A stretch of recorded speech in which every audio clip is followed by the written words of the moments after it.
Hola, muy buenas tardes a todos. Sebastián, ¿cómo estás? Buenas tardes. Hola, Inés, ¿cómo estás? Bienvenidos a todos a esta quinta sesión. Tengo entendido, Sebastián, que la semana pasada estuvieron viendo temas de indicadores de gestión, ¿cierto? En eso Así quedamos la es, eso semana fue lo pasada. último que terminamos, sí. Perfecto. Y subimos a la plataforma el estudio de caso que nos compartiste, está en la sesión 4. Entonces, para los que estén interesados en revisar el estudio en el Excel. El día de hoy, entonces, nos tocaría seguir con razones financieras. En Sí, hoy ese día vamos a hacer sentido. un pequeño intervalo vamos a cambiar un poco la agenda, porque tenemos un invitado en la segunda parte de la sesión. Entonces vamos a parar un poco lo que es razones financieras y nos vamos a ir a una parte que estaba un poco más adelantada antes, que era lo que es agroprecisión.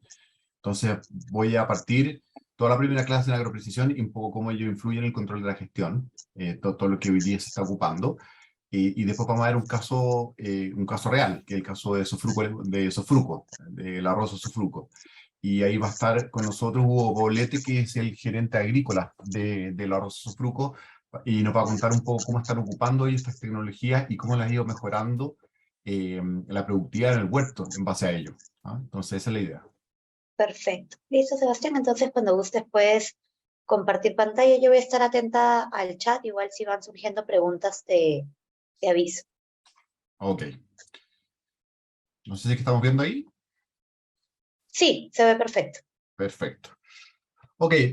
Nosotros hasta ahora hemos hablado de indicadores financieros, indicadores que surgen de la operación, de toma de data de información en la operación, en el huerto, mezclados con números financieros y en base a eso vamos explicando el resultado final de la compañía. Un poco lo que estamos haciendo, un poco es deshuesando toda la operación de la empresa, todos estos indicadores que son los algoritmos de la compañía, para ir explicando un poco el cómo la empresa se comporta, ¿cierto? Y detrás de estos algoritmos, de estos indicadores, de alguna forma están nuestras decisiones y está el modelo de la compañía, la estrategia de la compañía. Un poco eso es lo que hemos estado enseñando.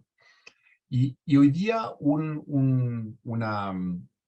diría que eso es una estrategia que están ocupando la empresa, un modelo de configuración es la agroprecisión. ¿Ah? Es una forma de hacer las cosas.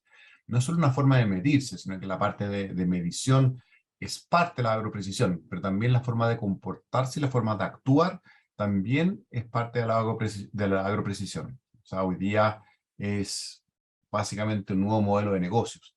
La pregunta fundamental es ¿en cuánto tiempo? Porque ya no es si es que esto va a cambiar, no, es seguro que va a cambiar la agricultura, es en cuánto tiempo más la va a cambiar completamente. Entonces, es necesario comenzar los que no la conozcan, a los que la conozcan someramente, es necesario adentrarse un poco más en ella y en ver cómo hoy día nos puede ayudar a tomar decisiones y luego a actuar de una forma distinta. ¿Ok? Entonces, ¿qué es la agricultura de precisión? ¿Ah? Y como se intuye por la palabra precisión, consiste en el manejo técnico distinto de cada unidad productiva, de acuerdo a su comportamiento y estructura individual. La idea es que si dos cuarteles son distintos y no son homogéneos y se comportan en forma desigual, ¿por qué no vamos a trabajarlos individualmente dado lo distintos que son? ¿Por qué no regarlos, fertilizarlos o tener una agenda de agroquímicos distinta para cada lote? ¿Ah? De manera de producir más eficientemente, más sosteniblemente. ¿Okay? El 2019, la ISPA publicó la definición consensuada entre todos los asistentes, que es que la agricultura de precisión es una estrategia de gestión que recoge, procesa y analiza datos temporales, espaciales e individuales y los combina con otras informaciones para respaldar las decisiones de manejo de acuerdo con la variabilidad estimada. Y así mejorar la eficiencia en el uso de recursos, la productividad, la calidad, la rentabilidad y la sostenibilidad de la producción agrícola. Esa finalmente es la definición que hoy día se ocupa para agroprecisión. Y vean un poco las palabras que se ocuparon aquí, yo creo que fueron escogidas especialmente. Es una estrategia de gestión. Y dentro de eso se obtiene información en tiempo real, ¿no es cierto? En tiempo y en espacio real. Y esta se combina con otra información, como ya vimos, como la financiera, por ejemplo, para respaldar nuestras decisiones. Entonces, la agricultura de precisión es una estrategia de gestión, es un tipo de configuración de negocio. Entonces, los que ya la están ocupando, la agroprecisión, están cambiando su forma de hacer las cosas. Entonces, hay modelos que incluyen la agroprecisión y hay modelos que no la incluyen, pero ciertamente es una forma de hacer las cosas distinta a las que no la incluyen.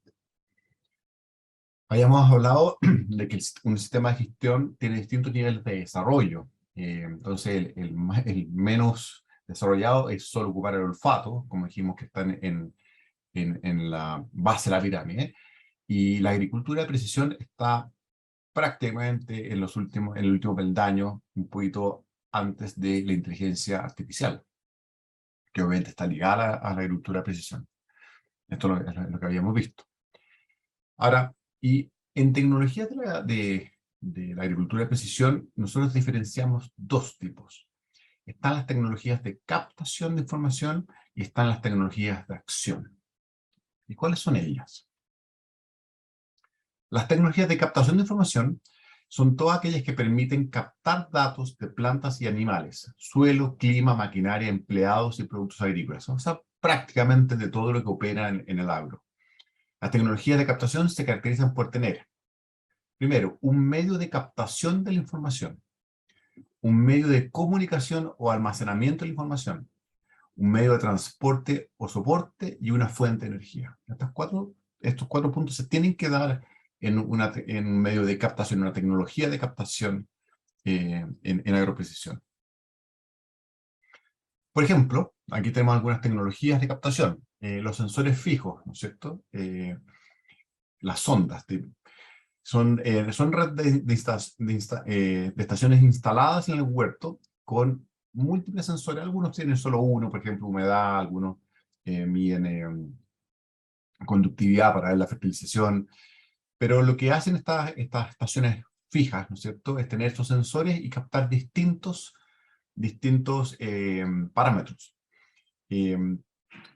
Por ejemplo, en el suelo, en la planta, en el clima, en el riego y crecimiento de fruto, hay distintos sensores para ir midiendo distintos parámetros.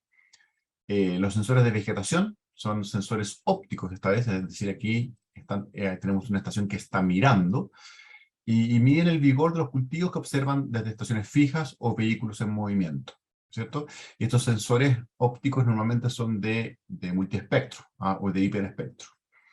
La teledetección son imágenes también captadas desde satélites, aviones o drones, ya sea termográficas, de multiespectro o hiperespectro. Son un poco igual a los sensores de vegetación, pero esto de alguna forma están básicamente en el aire. Y otro más son los sensores de suelo móviles, muy ocupados antes de plantar, que son sensores de inducción electromagnética que se trasladan con cuadriciclos o tractores. Se usan para conocer la textura del suelo, su materia orgánica y salinidad. Otros más, tenemos los sensores de producción, que están instalados en máquinas cosechadoras para conocer el volumen y el peso recolectado en línea. Están los sensores de monitoreo de maquinaria, que están instalados para controlar las variables claves del funcionamiento de la máquina agrícola o de los artefactos que están conectados a esta maquinaria. Están todos los sensores de geolocalización, que obviamente le sirven al resto, que permiten georreferenciar los datos obtenidos, lo que luego permite generar mapas de fácil lectura para obtener conclusiones sobre el estado del huerto. Y obviamente está todo lo que son las tecnologías que captan esta información y que la almacenan. Y que son, por ejemplo, los data centers, por ejemplo. Aquí ustedes pueden ver en la imagen que está detrás una lectura de un sensor de monitoreo en tractores. Y aquí estos controlan satelitalmente el recorrido de un tractor y también nos dicen cuándo este tractor abrió o cerró las válvulas que están aplicando productos. Entonces, ustedes pueden ver ahí arriba, en esa imagen, cómo el tractor, la línea azul, es cuando el tractor, es como se traslada el tractor, y la línea que es como calipso, ¿no es cierto? O medio verde, entre verde y celeste, es cuando fue aplicando. Y todas las zonas rojas que aparecen en el huerto son zonas en que no se aplicó el producto. ¿Ah? Y ya sea porque no pasó, o porque el tractorista apagó el, la válvula, cerró la válvula. Y es un caso real, por supuesto, esto es información real, y a veces ocurren este tipo de cosas, ¿ah? Cuando uno ocupa este tipo de sensores. Zonas, porque uno le dice básicamente al tractor dónde debió haber aplicado, por ejemplo, una aplicación nocturna, y después uno puede ver con esto si efectivamente lo hizo. Y muchas veces nos pasa o porque, por distintos motivos, a veces son algunos no muy fáciles de manejar, cuando hay robo, por ejemplo. Y aquí tenemos un tractor, por ejemplo, que se saltó ciertas zonas, no aplicó en la noche. Hizo solo una porción del trabajo y hay otras en las cuales no aplicó. O como esta, en que quizás para salir más rápido, el tractor se fue saltando hileras y no pasó por toda la hilera. ¿Y qué es lo que nos suele ocurrir cuando esto se hace de noche, por ejemplo? Que bueno, vemos zonas en las cuales no se aplicaron, no se hicieron las aplicaciones, y muchas veces al sacar un muestreo de una zona que no fue aplicada, volvemos a aplicar en toda la zona en el día. Entonces, probablemente si esto lo hacemos en un huerto que está así, lo que vamos a hacer es que, claro, vamos a reaplicar en las zonas donde no había, pero vamos a aplicar en las zonas que no había, pero vamos a aplicar 2 veces en las zonas por las cuales sí pasó y abrió la válvula el tractor. Y esto es real. Esta fotografía que les envío es real. Es justamente cuando se instaló en uno de los campos en los cuales yo soy director.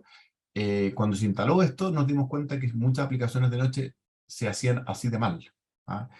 Y hoy día, si uno ve esto, efectivamente, y ya la gente sabe que lo estamos midiendo, y hoy día pasan absolutamente por todas las hileras y aplican en todas las hileras. O sea, una solución tecnológica como esta cambió radicalmente la efectividad de las aplicaciones, y obviamente con esto también se pueden detectar cosas tan severas como los robos, muy habituales. Los sensores de cultivos fijos, tenemos las redes de estaciones instaladas en distintos sectores de un determinado predio. Son una de las tecnologías de captación más utilizadas dentro de la agroprecisión, ¿no? Los conocemos como sondas normalmente, ¿cierto? Estas estaciones, habitualmente alimentadas con energía solar, se conectan por radiofrecuencia, señal de telefonía móvil o Wi-Fi, para enviar la información que se capta al centro de datos de la empresa o a la nube. Normalmente, entonces aquí tenemos una base de datos que suele estar en administración, o simplemente se van directamente a una nube con toda la información. Las estaciones en sí son solo una antena, ya que los dispositivos encargados de captar la información son en verdad una serie de sensores independientes. Normalmente está esta sonda, ¿no? Está esta estación, y a la estación nosotros la vestimos con distintos sensores, meteorológicos, de humedad, densómetros, o sea, densímetros, eh, o sensores de conductividad. Y hay muchos más, la verdad. Estos sensores independientes captan información del suelo y la planta, información agroclimática y finalmente la fruta que está en desarrollo, ¿no es cierto? Uno puede ir midiendo el crecimiento del fruto, etc. Sensores fijos los más habituales. Para variables de suelo, tenemos sensores de humedad, sensores de temperatura, sensores de hidrología, sensores de contenido volumétrico de agua, sensores de conductividad eléctrica. En la planta tenemos temperatura de hoja, sensores de humedad de hoja, los dendrómetros, que miden la dilatación o contracción de tronco y ramas, los dendrómetros de circunferencia de tronco, etc.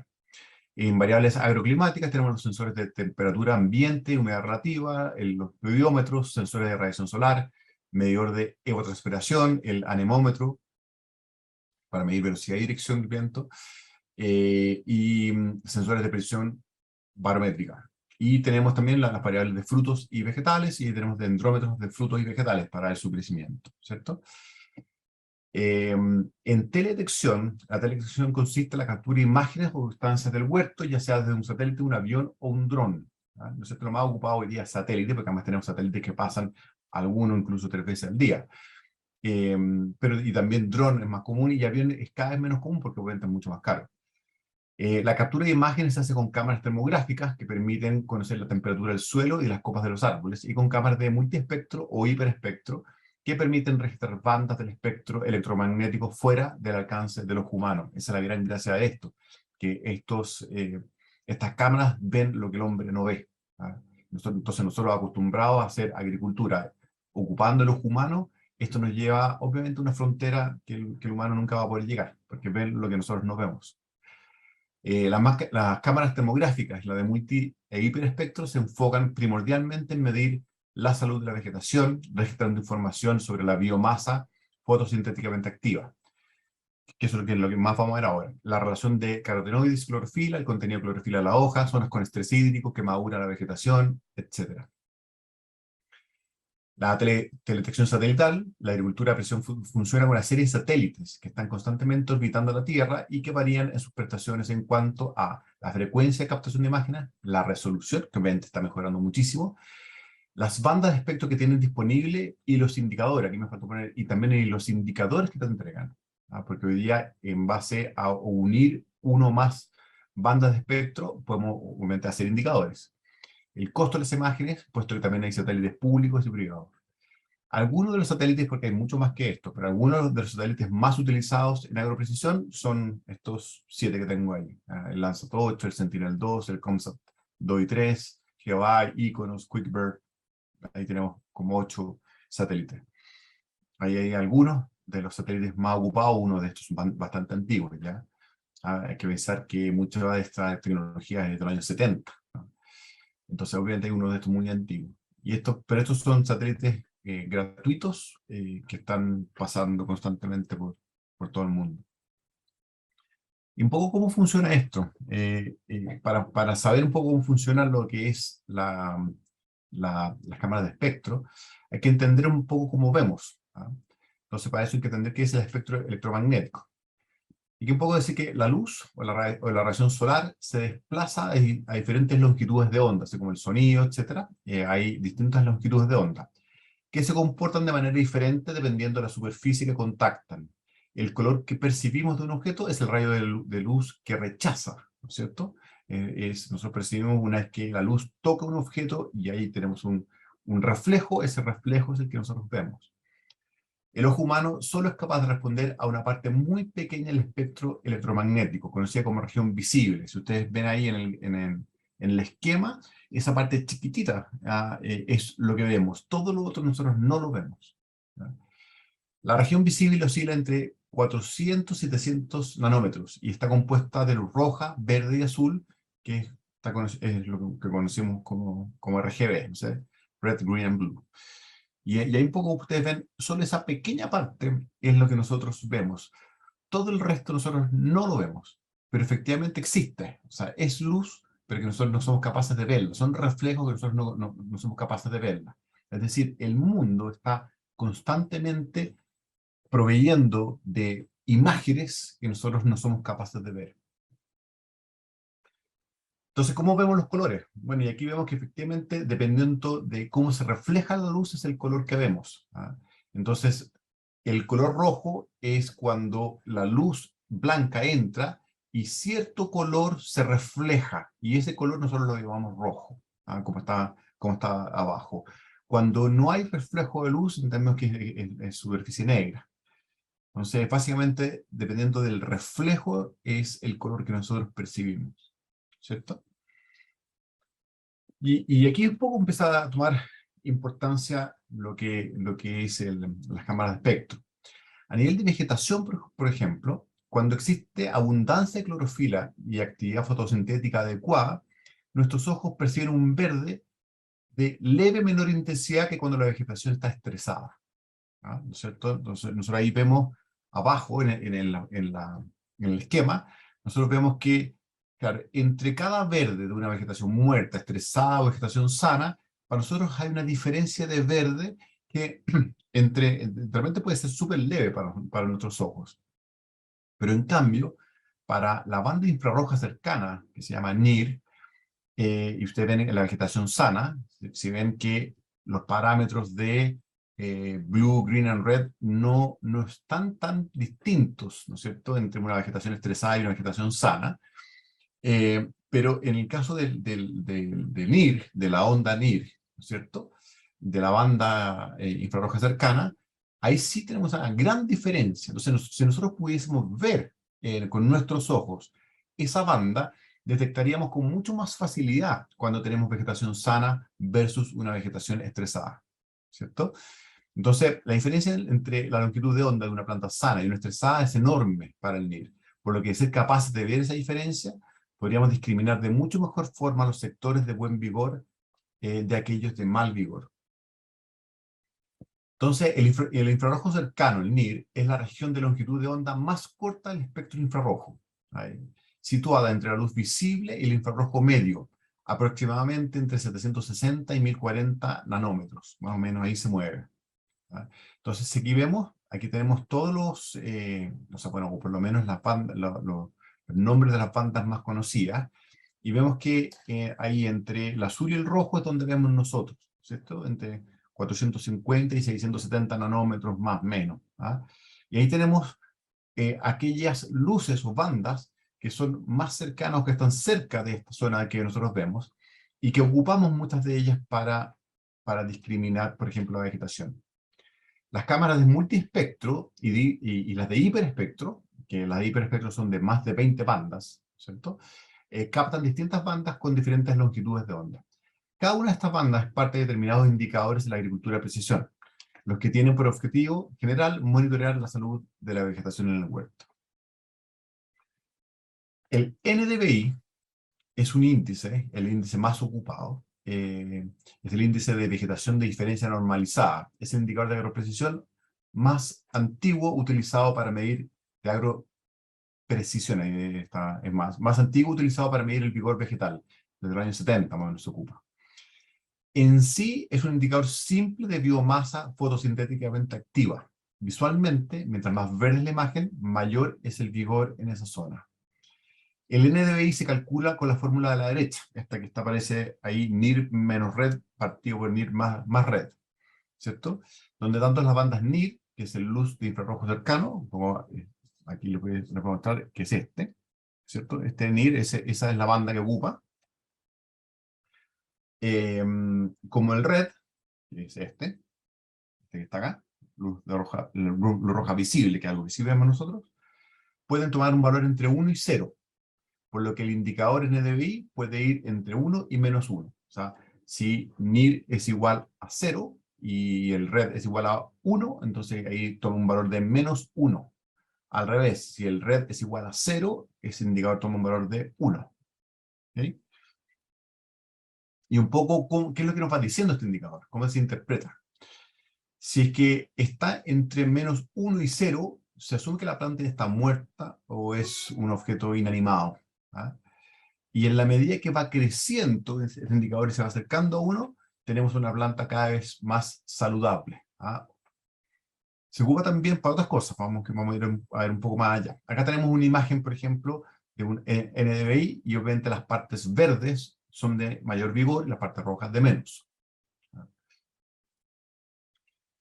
Pero también se puede ocupar esto para ir viendo el nivel de crecimiento de nuestro huerto. Entonces ahí vemos que un NDVI de 0,23, que es el más bajo acá, obviamente las plantas están mucho más pequeñas y también hay mucho más sequedad. Fíjense dónde apunta en el huerto, que está apuntando justamente a una parte donde se ve más seco. Y en la medida que va aumentando el indicador, nos vamos hacia plantas que tienen mayor vigor y crecimiento, ¿cierto? Entonces ahí ustedes pueden ver cómo el indicador va cambiando en base al vigor de las plantas. Entonces, este NDVI, esa es su fórmula. Entonces, si se fijan, estos indicadores son fórmulas de valores que toman estas bandas electromagnéticas. Ahora, el NDVI, que es el más utilizado de todos, no es un indicador perfecto para todos los cultivos o para todas las etapas de crecimiento. ¿Ah? El contenido en rojo de la banda visual, ¿no es cierto?, que era como vemos el red, ¿no es cierto? Ese. Es absorbido fuertemente por la parte superior de la planta. Entonces, cuando tenemos una planta muy frondosa, de alguna forma las hojas que están más arriba, como que tapan y básicamente estamos tomando el valor de esas hojas y no de la planta como un todo. Por lo que los niveles más bajos no contribuyen mucho al valor del indicador. O sea, las hojas que están más abajo, cuando hacemos una imagen satelital, no están contribuyendo mucho al valor que obtenemos del NDVI. La banda roja del NDVI se puede sustituir con la banda de borde rojo. Recuerden que habíamos visto, para que se acuerden, aquí está, que está la banda más cercana, ¿no es cierto? Entonces, lo que nos dicen que esta banda podemos sustituirla con la borde rojo, ¿cierto? Proporcionando una medida que no es tan fuertemente absorbida por las capas superiores de hojas de la planta, lo que puede dar una mejor perspectiva de los cultivos en etapa permanente o posterior al medir más hacia abajo en la planta. Y este indicador se llama el NDRE. ¿Ah? Y el NDRE tiene esta fórmula. O sea, reemplazamos el red por el borde rojo y obtenemos la fórmula del NDRE. El NDRE, o índice de diferencia normalizada de borde rojo, se diferencia del NDVI en que puede detectar las variaciones en la salud o estrés de los cultivos en sus etapas más avanzadas, es decir, cuando está más frondoso en sí, o en huertos de árboles adultos de alta densidad de plantación. En estos casos, el NDVI tiende a saturarse y no detecta las diferencias. El NDRE sí las detecta porque utiliza la luz de borde rojo que atraviesa las hojas en forma más profunda que la luz roja, utilizada por el NDVI. Así, donde hay alta intensidad de vegetación, es recomendable entonces utilizar el indicador NDRE. Y ahí tenemos dos imágenes del mismo huerto, una con NDVI y la otra con NDRE. Si se fijan, en el caso del NDVI, probablemente ese es un huerto que es más adulto, que tiene más fronda, y nosotros podríamos estar interpretando en esa parte bien verde que en verdad hay alto vigor. Pero cuando nos vamos al NDRE en que profundiza más esta luz hacia abajo, vemos que esa zona en verdad no tiene tanto vigor como decía el NDVI. Entonces, es más preciso para ocuparlo en plantaciones con más densidad. Bueno, y aquí tenemos, ustedes pueden ver, aquí les puse algunos, varios indicadores que van mezclando distintos tipos de luces, ¿no es cierto?, distintos tipos de bandas, y van corrigiendo la imagen para distintos objetivos. Entonces, ahí pueden ver el índice, las siglas en inglés, qué es lo que significa, el nombre en español, la fórmula de cálculo y qué es lo que mide. Entonces, obviamente no los vamos a ver todos, por supuesto, pero lo que les quiero transmitir es que hay muchos indicadores que se pueden utilizar en agroprecisión para distintos objetivos.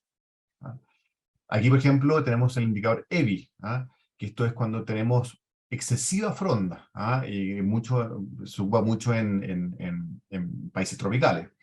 Este indicador de vegetación es ideal para áreas con grandes cantidades de clorofila, como los bosques tropicales, y preferiblemente en zonas sin grandes variaciones topográficas. Ojalá no ocupar esto cuando hay montañas, por ejemplo.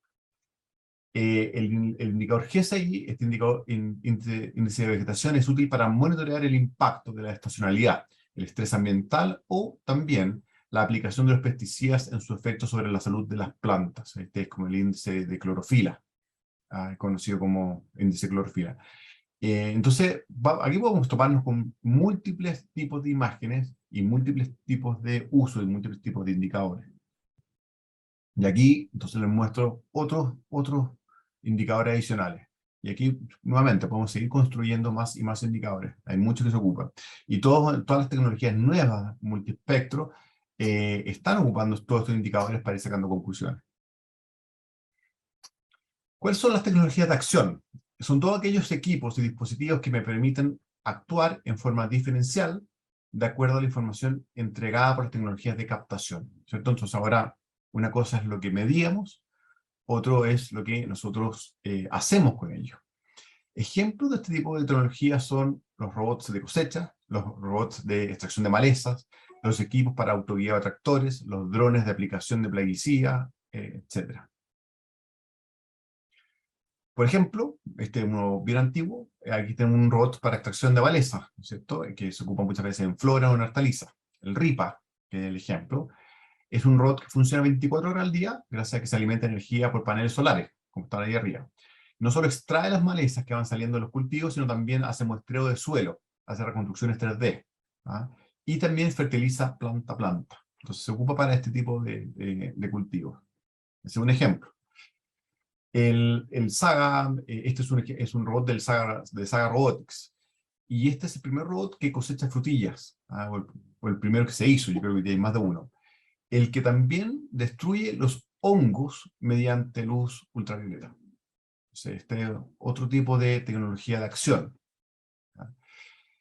Y aquí tenemos tecnología de acción. Bueno, el RIPA, que ya lo habíamos mostrado, que este robot que funciona 24 horas al día, y el de Saga Robotics, que son robots para cosecha en plantaciones tipo arbusto.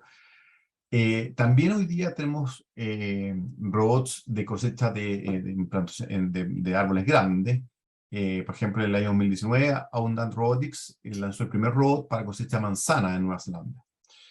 Obviamente todo lo que son drones, que probablemente es lo que más hoy día se está utilizando para aplicaciones ya. Inicialmente era solo para toma de información, pero hoy día se está ocupando mucho como un medio de acción en agroprecisión.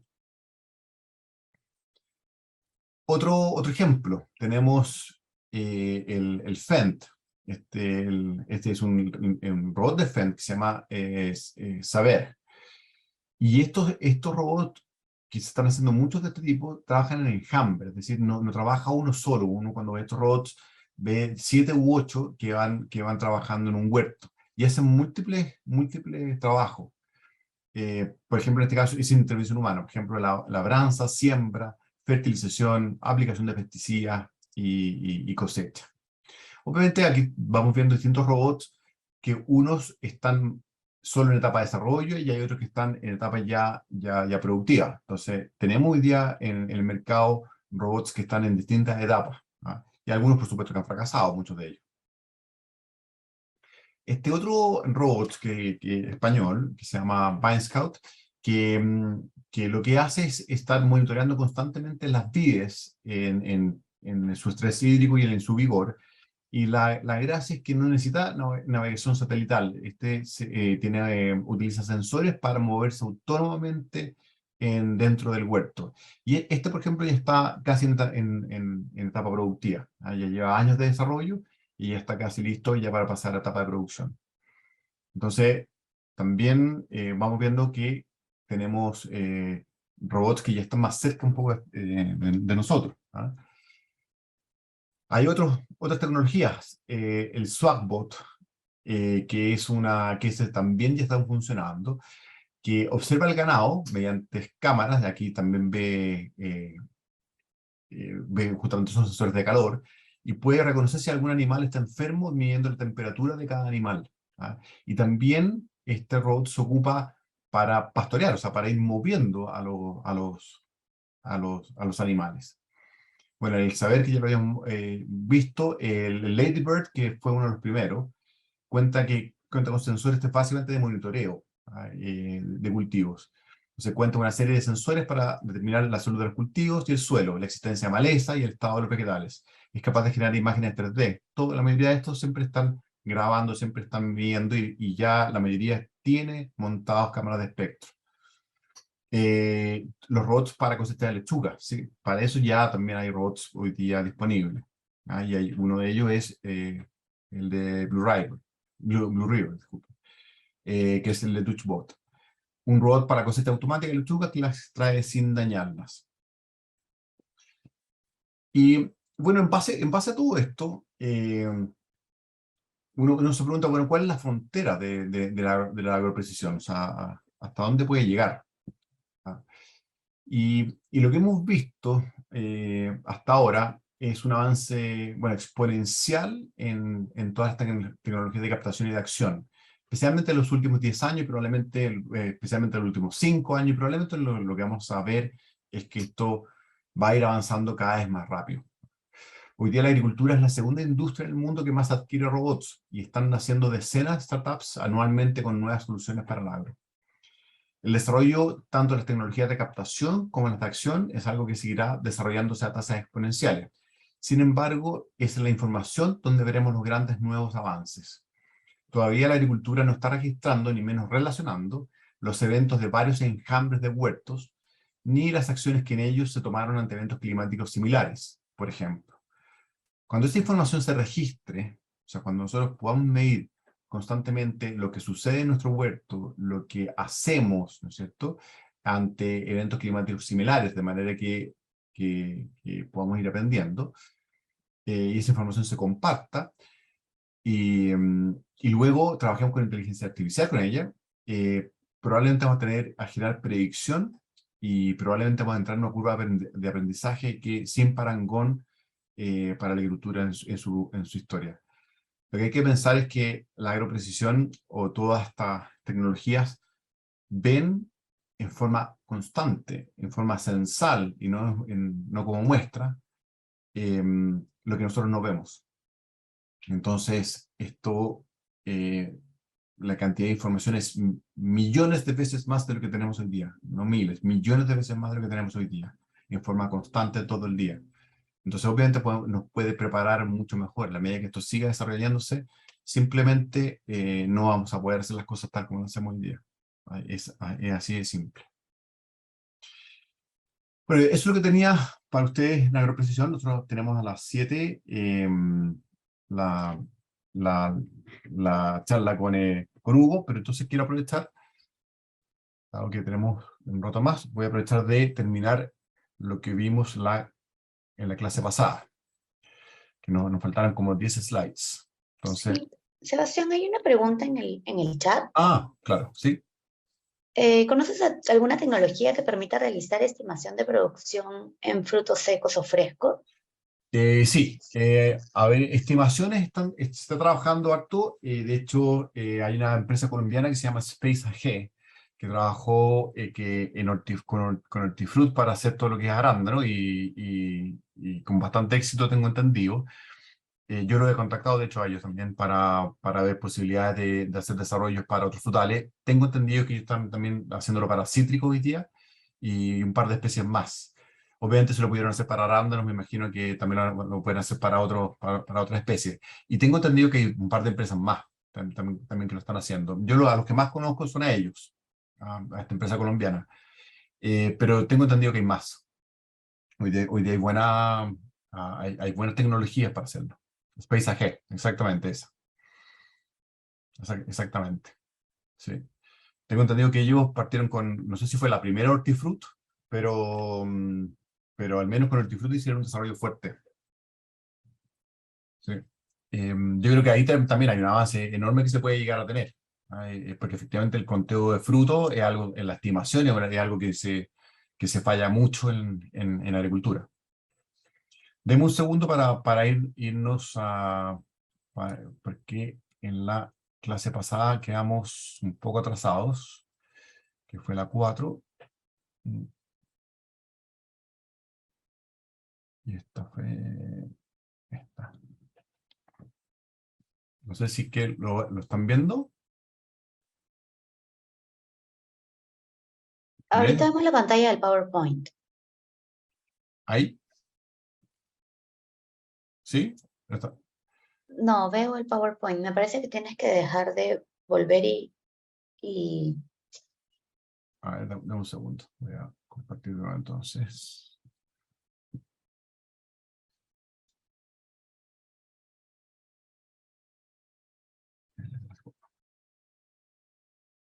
Esta, ¿no?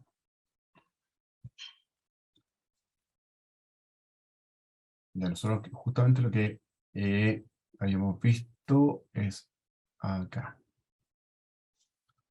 Eso fue.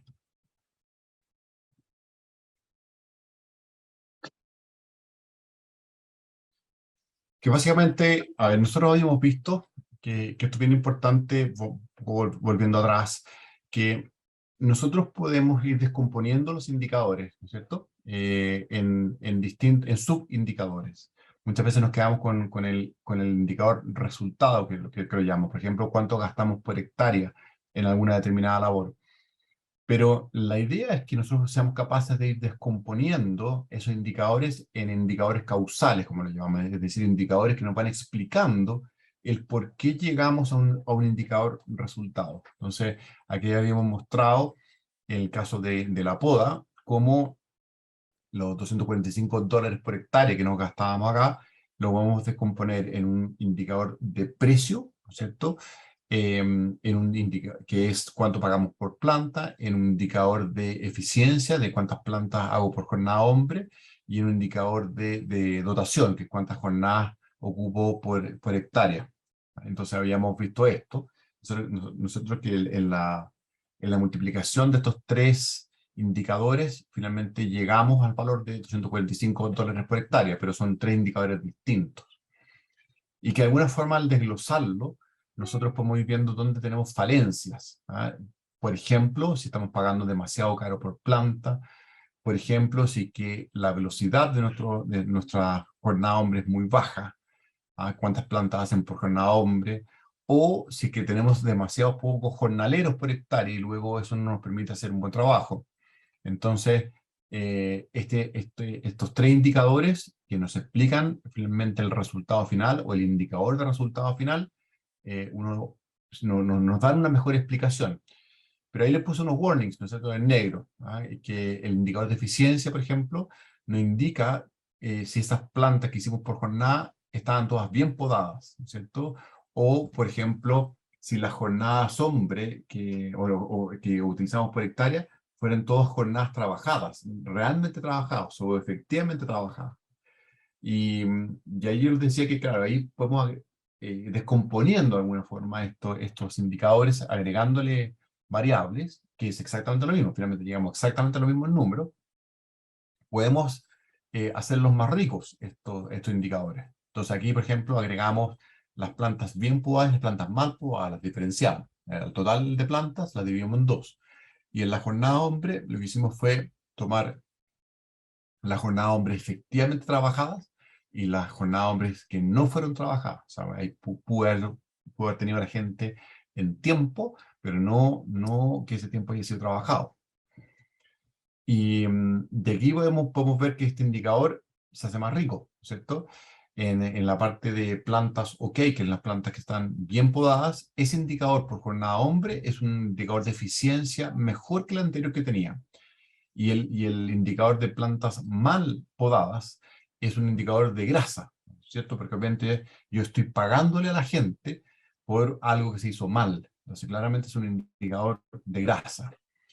Y las jornadas hombre efectivas, si son muy pocas versus las no efectivas, entonces eso significa que tengo sobredotación. O sea, yo podría haber tenido quizás menos gente que trabaje bien toda la jornada y con esa menos gente haber hecho el trabajo. Entonces, también el indicador de jornadas hombre no efectivas por hectárea es un indicador de grasa. Entonces, si yo descomponía, o sea, el primer indicador, que es el indicador resultado, que es dólares por hectárea, que me dice de alguna forma cuánto gasté por hectárea y es comparable con otros, pero no me está explicando el por qué llegué a ese indicador de dólares por hectárea. En cambio, si ya lo empiezo a abrir, por ejemplo, en estas tres baterías de indicadores, voy llegando a muchas mejores conclusiones.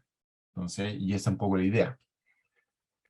Entonces, aquí lo que veíamos es que lamentablemente en la agricultura nosotros no cumplimos muchas veces con lo más básico, que no registramos toda la información necesaria para completar estos indicadores. ¿Ah? Y después, si que lo hacemos, deberíamos preocuparnos si esta es fidedigna, si tenemos también todos los procedimientos de registro para que sea fidedigna. Tenemos que preocuparnos dónde registramos esa información. Si lo hacemos en papel, en celular, en tablet, en un computador. Después, cómo procesamos esa información. ¿Lo hacemos solo en Excel o lo hacemos en sistemas? ¿Cómo controlamos esta información? O sea, de alguna forma esa información, ¿qué es lo que hacemos con ella? Hacemos reportes, hacemos un dashboard, por ejemplo, en un BI. Después, ¿qué hacemos cuando detectamos que hay necesidades de mejoras? También actuamos de inmediato, planificamos, depende de cada caso. Y como yo les decía, la mayoría responde de inmediato no al punto uno, así que todo el resto se hace irrelevante. Y ahí uno ve qué tan atrasada está efectivamente la agricultura versus su potencial, que es el gran tema. Y aquí la regla básica es esta. Lo que no se registra no se controla, y lo que no se controla no mejora, ¿cierto? Y aquí el mismo caso de la POA, eh, podemos ver que se puede obtener vía otros indicadores. Por ejemplo, cuánto pagamos por jornada hombre, 10,2 dólares por jornada hombre. Eso nos dice también hoy día cuántas jornada hombre requiero para podar una planta. Y después también cuántas plantas tengo por hectárea, que un poco es un tema, es un indicador de mi estructura de plantación, ¿cierto? Entonces ahí está el mismo, está otro camino para llegar a Roma, otro camino para llegar al mismo indicador. Así que mide dólares por jornada, jornadas por planta, plantas por hectárea. Aquí también está un ejemplo que lo pueden ir sacando también del Excel que ya les dejamos compartido. Otras formas de llegar al indicador de raleo, ¿cierto? Y aquí podemos ver también que uno puede esto definirlo como una cantidad que pago por planta, después de cuántas plantas hago por jornada hombre, y después un indicador de dotación de cuántas jornadas tengo jornaleros por hectárea. También para cosecha tengo lo mismo, ¿ah? Entonces uno puede ir viendo que para llegar a indicadores finales, que ese es el tema, yo debiese también ir desglosando estos indicadores causales, debiese ocupar indicadores causales en los cuales yo pueda intervenir. Si esa es la idea es que el indicador no sea un indicador muerto, sino que sea un indicador que yo pueda intervenir para mejorar el indicador final de mi empresa. Pero para esto hay que medirse. Sin información no vamos a ser capaces de hacer esto. O sea, hay que gastarse el tiempo y los recursos, ojalá de forma eficiente y ojalá con medio electrónico, para medirnos. Y eso era un poco lo que me faltaba, un poco antes de esta clase. Si en eso son las 7:50 yo tengo, o sea, son las 6:50, ¿sí? Yo ahora lo que haría, tomaría un recreo de 10 minutos y a las 7 ya comenzaría con Hugo, que debe estar esperándonos ya en la, para entrar. Sí, sí, de hecho entró hace un rato, así que ya lo tenemos aquí. Damos un break de ¿cuánto, Sebastián, perdón? Hasta las Eh, 7. vale, perfecto. A las ¿Sí? 7 volvemos entonces. Ok, impecable, gracias.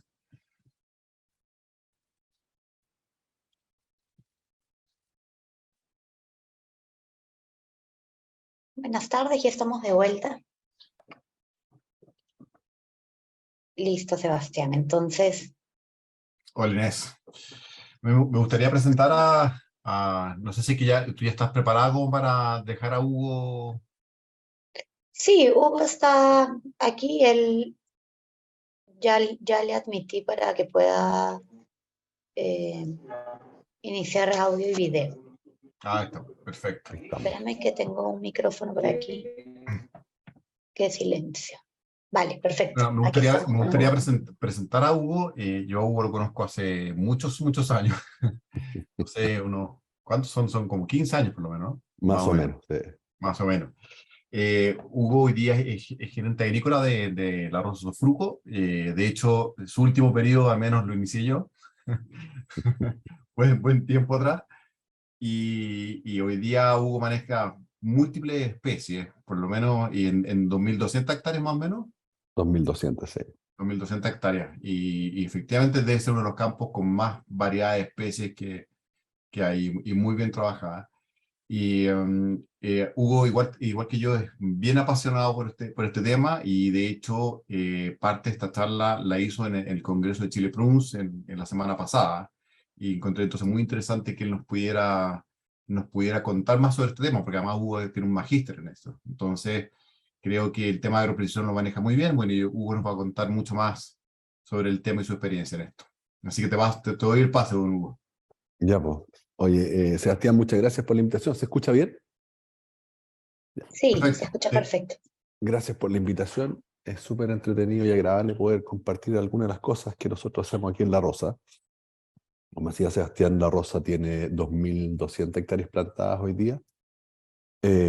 Cítricos de todas especies, paltos, ciruelo europeo, que lo destinamos a la exportación en seco, no en fresco. damascos, kiwis, peras y uva vinífera. Así que en todos hacemos un poquito de tecnología y ahora les voy a compartir un poco lo que estamos haciendo. Eh,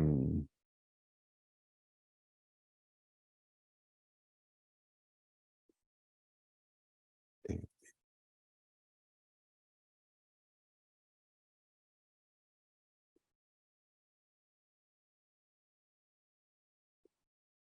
¿Está la pantalla completa?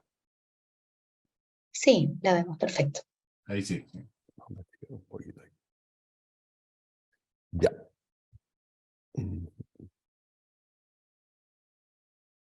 Bueno, antes de partir, decidí hacer un temario donde vamos a ver las definiciones, la historia de la agricultura de precisión en Chile, la historia de esta misma en La Rosa, los tipos de muestreos. Alguien preguntó por ahí si se podía hacer algo de estimación. Sí se puede, pero en un método un poquito más arcaico, pero aplicando agricultura de precisión.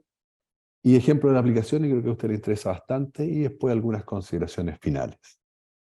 Bueno, este ladrillo que aquí les pongo, hay distintas definiciones de agricultura de precisión.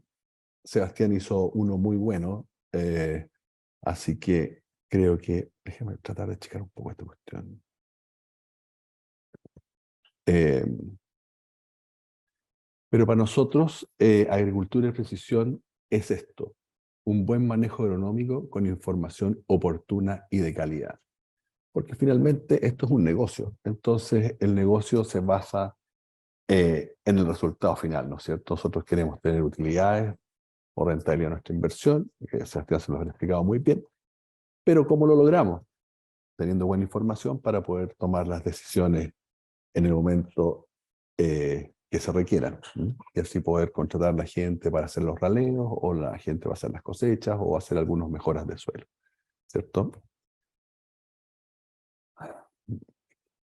Bueno, aquí ustedes pueden ver una breve historia de la agricultura de precisión.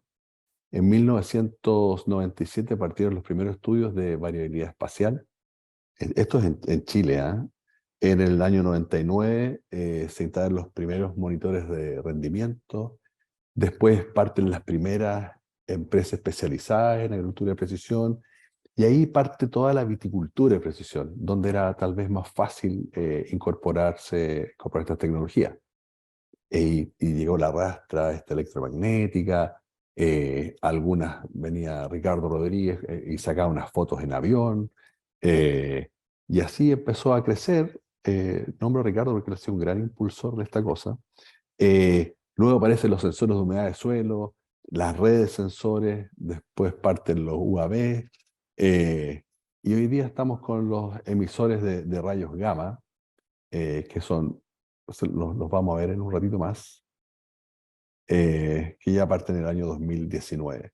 Y de los primeros que hicimos, efectivamente, fue aquí en La Rosa, los primeros monitoreos y las primeras validaciones. Este cuadrito me lo entregó mi amigo Rodrigo Ortega, así que un agradecimiento para él. Bueno, nosotros el año 2002, con la gente de AgroSat, que fueron los que nos inculcaron este bichito, partimos haciendo el primer SIG, que es un sistema de información geográfico. Pero el software que servía para incorporar toda esta información valía en eso entonces $12.000. Así que ustedes comprenderán que cero posibilidad de poder adquirir ese software. Por tanto, ellos graciosamente y gentilmente me hicieron un SIG, pero en papel. Ahí ustedes pueden ver todas las capas que hay. Ahí está una foto del campo, después había una foto de los tipos de suelo, las producciones por hectárea. Incluso en aquellos años, los jefes de sector andaban a caballo en el campo. Entonces teníamos marcado dónde se tenían que amarrar los caballos para poder caminar los huertos. Nótese que a caballo se ve mucho mejor el huerto que a pie, pero hoy día por las buenas prácticas está un poquito complicado ese tema. Ahí está lo que les comentaba. Teníamos mapeadas las subestaciones eléctricas, las bombas de elevación, dónde estaban los comedores, aquí hay un mapa de tipos de suelo, y aquí están los huertos que habían en ese entonces por color. Aquí está, después hicimos esto un tiempo más adelante, con Google Earth. Estos son los campos de La Rosa, Cornellana y Sofruco, que son los 3 campos más grandes donde teníamos ciruelas de Dayan. Lo hicimos básicamente para ese cultivo porque teníamos que seguir acuciosamente la cosecha, ya que en esa época eran aproximadamente 400 hectáreas que había que cosechar en un periodo de tiempo no mayor a, ojalá, 3 semanas, pero la verdad es que se arrancaban a 5, entonces ahí íbamos moviendo nuestras fichas. Hoy en día hay otro software, nosotros incorporamos el SMS para hacer un SIG y lo estamos usando bastante. No es caro, vale creo que $1,200 y permite hacer varias cositas que les voy a mostrar en unos minutos más. Pero para llenar todo esto, toda esta información que uno, o datos que uno genera, tiene que saber cómo escogerla y cómo conseguirla, cómo poder adquirirla. Porque uno no puede tomar una muestra compuesta de orina, si ustedes quieren, de todos los participantes y decir, salió perfecto, están todos los parámetros en regla. No. Entonces uno tiene que hacer diferentes tipos de muestreos. Entonces nosotros hemos incorporado muestreos sistemáticos y que se hacen manualmente, con una grilla que se las voy a mostrar, y muestreos proximales. Aquí están los muestreos sistemáticos. Este es el fondo La Rosa. Cada uno de esos puntitos es un, valga la redundancia, un punto de muestreo. Por tanto, hay en La Rosa, hay en Sofruco, hay en Cornellana y en Palmería. Ahora, ¿cómo se hacen estos puntos? No están puestos ahí al azar ni por una casualidad. Están puestos bajo esta fórmula. Y N, obviamente, es el número de puntos que uno quiere tomar por cuartel. Pero en términos fáciles, para tener un error de aproximadamente un 10%, cada área de muestreo tiene unos 20 puntos. Generalmente ponemos 23 para hacer una combina mejor.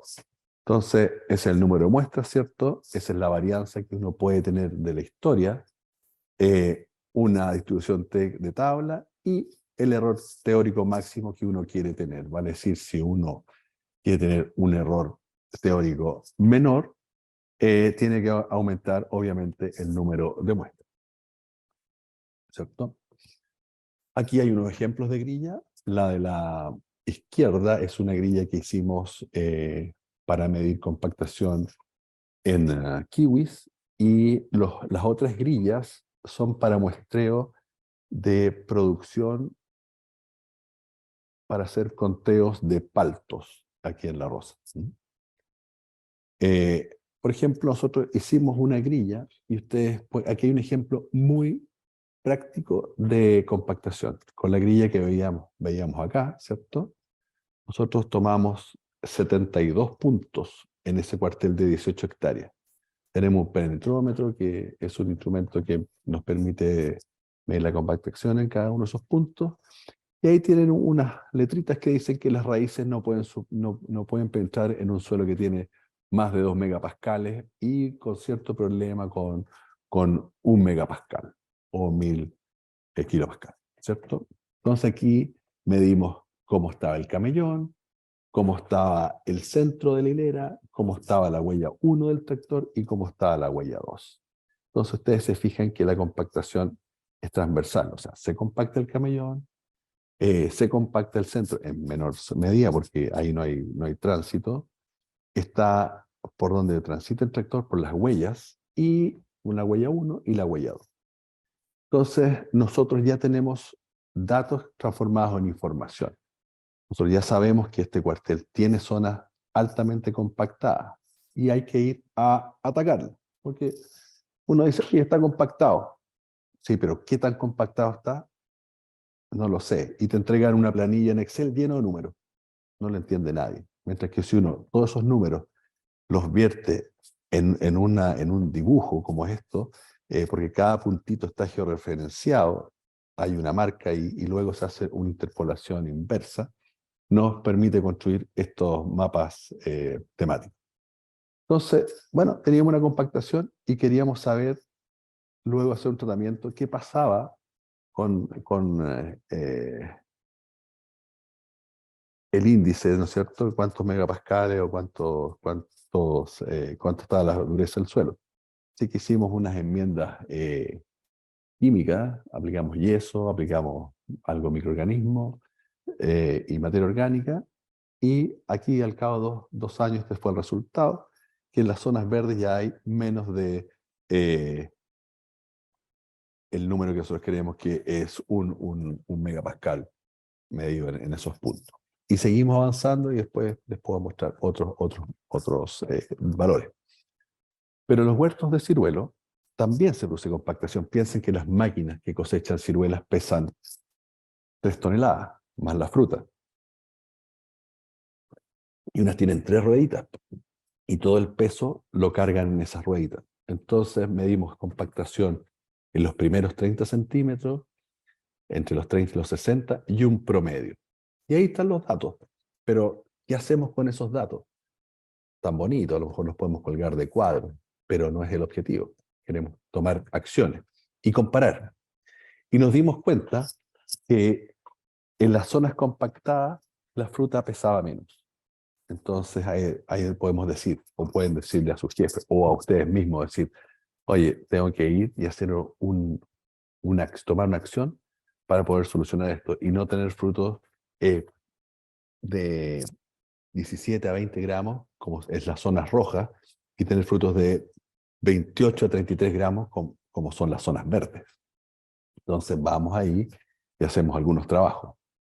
En este mismo huerto hicimos otras mediciones que se las voy a mostrar más adelante con un tremendo resultado en términos de estimación. Entonces, se fijan que esto ya no es algo abstracto, sino que es algo súper aterrizado. Mido con instrumentos cómo está la resistencia del suelo a la presión, digamos, que se traduce en compactación, y cómo me afecta el peso del fruto. Entonces, ustedes ya tienen algo tangible. Después se puede usar estos muestreos sistemáticos, o sea, en cada huerto hay 20 puntitos, ¿cierto? O cada 2 huertos hay 25 puntos, para controlar poda. Porque uno manda a contar, entonces, oye, estamos bien, estamos en el número. ¿Qué es lo que queremos? 180 o 200.000 yemas por hectárea. ¿Qué significa eso? Tener 3 cargadores por metro lineal, cubrir todos los espacios y despuntar a 8 milímetros de diámetro final, ¿cierto? Y eso nos debiera dar entre 180 y 200.000 yemas, que es lo que nosotros queremos en este campo. Otros pueden pedir 250 a 300 o 350.000 yemas. Pero ojo después con el de proteína del relevo. Entonces, va igualmente la persona, antiguamente iba y contaba. Y decía, sí, está bien, está dando 150.000 yemas o te faltan 30.000, o está dando 220.000 yemas, está bien, un poquito pasado. En un gran promedio. Pero ¿qué pasa cuando uno tiene los puntos georreferenciados y el monitor va y cuenta exactamente los puntos que uno quiere? Aparece esto, que hay puntos que tiene 300.000 yemas y puntos que tiene 75.000 yemas. La escala uno la puede cambiar como quiera. El software te permite hacer todo eso. Entonces, en este cuartel ustedes pueden ver puntos bien potentes de 300.000 yemas. Y aquí unos puntitos de 75 a 180.000 yemas, bajo lo requerido. Y la mayor cantidad está entre 180 y 220.000 yemas, lo verde. Entonces ustedes con esto pueden tomar acciones y pueden saber perfectamente que tienen puntos malos e ir a preguntar qué pasa en esos puntos malos. Me faltan plantas, el suelo puede estar compactado, las plantas son nuevas, tengo PSA, qué sé yo, mil y una explicación. Y en el huerto al lado, lo mismo. Este era un huerto nuevo, por eso tiene otros números. ¿Se fijan? En la zona azul tiene 220.000 y más, y la zona verde tiene 180.000, pero aquí hay unas zonas amarillas que están entre 140 y 180. Todo esto es un huertito nuevo, y este es un huerto trasplantado. Entonces uno se va dando cuenta espacialmente para ese año cómo está. Y lo puede corroborar con lo que pasó al año siguiente. Entonces, si uno dice, oh, me está aumentando la zona roja o me está disminuyendo la zona azul o está incrementando la zona verde, quiere decir que mis manejos tienen que ir variando. Y si tengo todo más o menos estable, quiere decir que mis manejos están bien y qué debo hacer para seguir manteniendo lo que yo quiero. Y no poner, por ejemplo, esta zona de aquí, la verde, transformarla en azul, porque a lo mejor no quiero tener 300.000 yemas. Entonces, con esto ustedes tienen una visión de cómo está quedando su POA. Antiguamente nosotros teníamos un servicio que nos hacía conteos, un control de calidad de las POA, pero llegaba a ciertos sectores que eran débiles, entonces los parámetros cambiaban. Con esto ustedes pueden tener esa misma información, pero en forma gráfica, visual. Por ejemplo, esto es algo fortuito, se los tengo que contar. Tenía que hacer una presentación y ya estaba medio trillado con las láminas. Entonces justo estábamos en flor en los kiwis. Entonces le pedí al administrador, ¿me pueden, por favor, ir a monitorear el vuelo de abejas? ¿Y cómo lo hacemos? Bueno, usemos la misma grilla que tenemos para la compactación en kiwi, en el mismo cuartel. Ah, perfecto. Ya, fueron, midieron, y nosotros quisiéramos tener sobre 0,7 abejas por metro cuadrado volando, ¿cierto? En las flores. Ya. Y viene el administrador y dice, tenemos un problema. Y tenemos unos sectores donde hay poco vuelo de abejas. Chunga. ¿Y por qué? Claro, por eso. Porque al lado, aquí habían naranjos que estaban en plena flor, y al otro lado también había naranjos que estaban en plena flor. Entonces las abejas se iban a volar hacia el otro lado. Pero si uno no tiene esta medición, ¿qué pasa? ¿Qué habrá pasado? Qué raro este sector. Y uno llega a la cosecha, qué raro este sector. Está chico. Ah, debe haber sido el riego. O hubo mala polinización. ¿Por qué? Si puse tantas abejas, qué sé yo. Bueno, las abejas fueron a vitrinear al negocio al frente. Y ahí estaba mejor el polen. Así que se quedaron en los naranjos. ¿Y qué hicimos? Sencillamente pusimos polinización asistida, o sea, polinización manual. Con esas pomponeras, qué sé yo, logramos mejorar la polinización en esos lugares. Pero si no hubiésemos hecho la medición, no habríamos sabido qué estaba pasando en estos kiwis. Entonces, a veces la suerte nos acompaña, pero ya que por alguna razón tuvimos esto, hay que seguir haciéndolo. Y lo seguimos haciendo todos los años. Entonces, nos permite ir mejorando nuestra munición y obviamente el calibre de la fruta.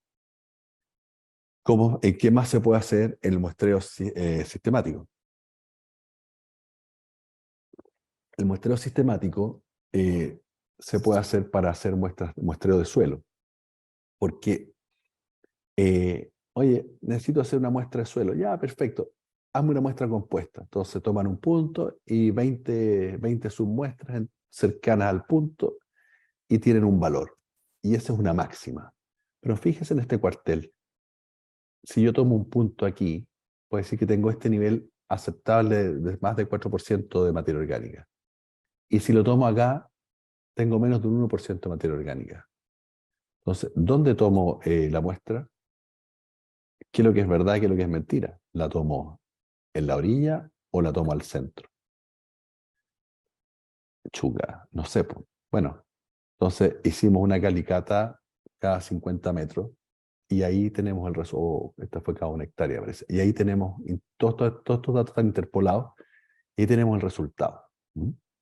Entonces, con eso, aparte de conocer cómo están nuestros nutrientes en el suelo, los minerales en el suelo, en tanto fósforo o materia orgánica, o pH, o potasio extractable, capacidad de campo, etc., nosotros podemos tomar acciones sobre esto. Por ejemplo, hacer enmiendas de suelo bajo este método o hacer diseños de riego.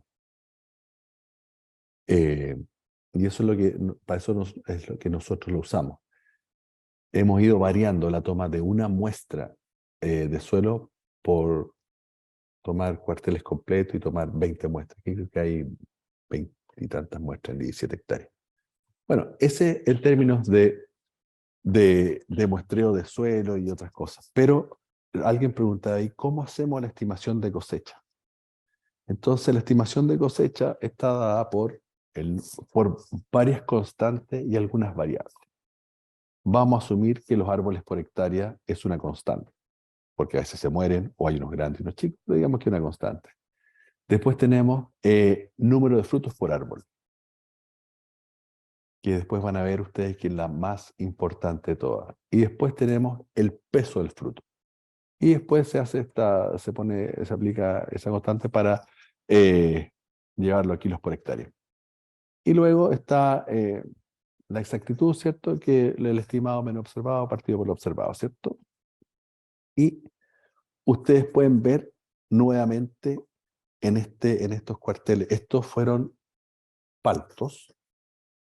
Estos fueron paltos que se contaron en un cuartel para ver qué tan certero podía ser la estimación. Entonces, ¿qué hicimos? Tomamos 20 muestras por cuartel, en el cuartel, en este otro, son 4 cuarteles distintos, y previo a la cosecha, y a ese huerto se le extrajeron el 100% de los frutos, o sea, esos árboles, perdón, se le extrajeron el 100% de los frutos, y se pesó cada uno de los frutos. Recuerden que el palto tiene un valor bastante apreciable. Entonces, se midieron los frutos y se pesaron los frutos. Entonces, aquí pueden ver el número de frutos por árbol en esta zona. En esta zona el número de frutos por árbol, ¿cierto? Aquí había menos, aquí había menos. Y después de aquí les voy a mostrar algo muy entretenido que salió aparte de esto. Después tomamos el peso de los frutos. En este sector los frutos estaban más chicos y en esto estaban mucho más grandes, ¿cierto? Lo mismo aquí, los rojos eran más chicos y los verdes eran más grandes.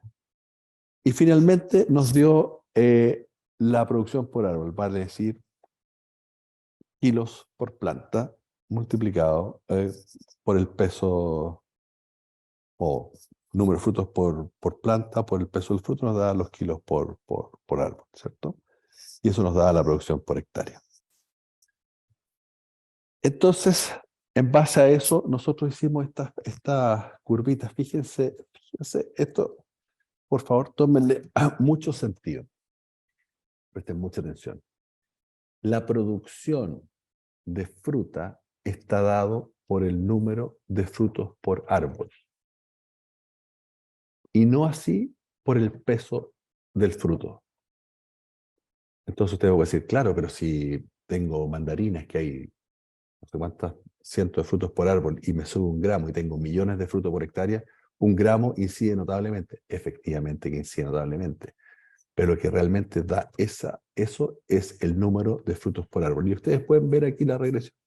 El R cuadrado es 0,99 en paltos. Y para el número de frutos por árbol, o sea, el peso del fruto versus la producción, el R cuadrado es despreciable. Todos son estadísticamente confiables, ¿no es cierto? Entonces, ojo con esto. Lo más importante es el número de frutos por árbol. ¿Ya? Y aquí están nuestras estimaciones en cuanto a las peras. El promedio de error fue de 1,95, la estimación fue de 50.200 kilos por hectárea y el real fue de 51.000 kilos por hectárea. En ciruelo europeo, el promedio de estimación fue de 2,7%, porque el real dio 40.600 kilos y el promedio fue de 41.600 kilos. O sea, hubo 1.000 kilos de diferencia.